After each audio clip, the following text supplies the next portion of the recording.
सिंह नगर क्षेत्र सितारगंज में कांग्रेसी कार्यकर्ताओं ने किसानों के समर्थन में नगर के महाराणा प्रताप चौक से नगर में होते हुए एसडीएम कार्यालय तक ट्रैक्टर ट्रॉली निकाली, जिसमें क्षेत्र से बड़ी संख्या में किसान अपने अपने ट्रैक्टर लेरी में शामिल हुए।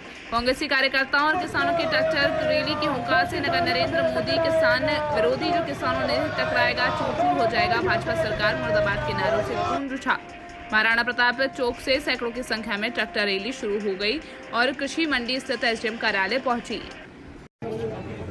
नरेंद्र मोदी सरकार द्वारा संसद के पिछले दरवाजे से लाकर किसानों के विरोध में 3 काले कानून बनाए गए हैं, जिसके तहत किसानी व्यवस्था जो भारत की किसान की व्यवस्था है वो सारी तहस नहस हो जाएगी। किसान को न्यूनतम समर्थन मूल्य की गारंटी नहीं दी गई है। किसानों की ज़मीनों को लीज पर देकर ठेकेदार के माध्यम से खेती कराने का जो ये प्रयास भारत सरकार कर रही है, उसके विरोध में किसान जागरूक हो चुके हैं। किसान अपनी उपज का उचित मूल्य को लेकर लड़ाई लड़ रहे हैं, अपनी ज़मीनों के अधिकारों को लेकर लड़ाई लड़ रहे हैं और ये मोदी सरकार द्वारा बनाए गए जो ये काले कानून है, इसका पुरजोर विरोध करते हैं।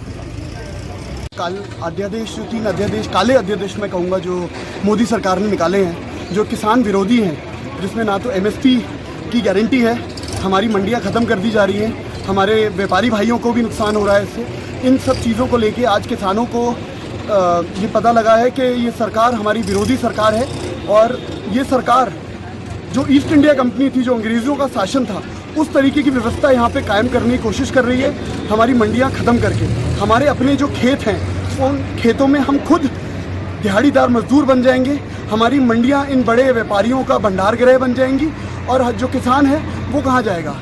ना हमारा न्यूनतम समर्थन मूल्य जो है उसकी गारंटी इसमें दी गई है। किसान तो सिर्फ ये कह रहा है कि आप नियंत्रण समर्थन मूल्य अध्यादेश में लिख दीजिए कि ये नियंत्रण समर्थन मूल्य का आपको गारंटी दी जाती है। और दूसरी चीज़ है, अगर कोई व्यापारी हमारा माल नहीं लेता है तो उसके लिए क्या कानून है, क्या गारंटी है, क्या मानक है, मानक कौन सेट करेगा कि इसका मिनिमम सपोर्ट प्राइस क्या होगा, गुणवत्ता क्या होगी, ये कौन सेट करेगा। क्या ये बड़ी बड़ी फैक्ट्रियाँ सेट करेंगी? फिर तो किसान बर्बाद हो जाएगा। अपनी ही देश में जो हमारे बुजुर्गों ने अंग्रेज़ों से लड़के आज़ादी ली है, आज हम फिर अडानी और अंबानी के गुलाम हो जाएंगे। इसी के विरोध आज हज़ारों किसान इकट्ठा होकर सितारगंज पहुंचा है और हम पूरे देश में रैली निकालेंगे। ये ट्रैक्टर यहाँ से बॉम्बे से लेके महाराष्ट्र से लेके साउथ इंडिया भी जाएगा।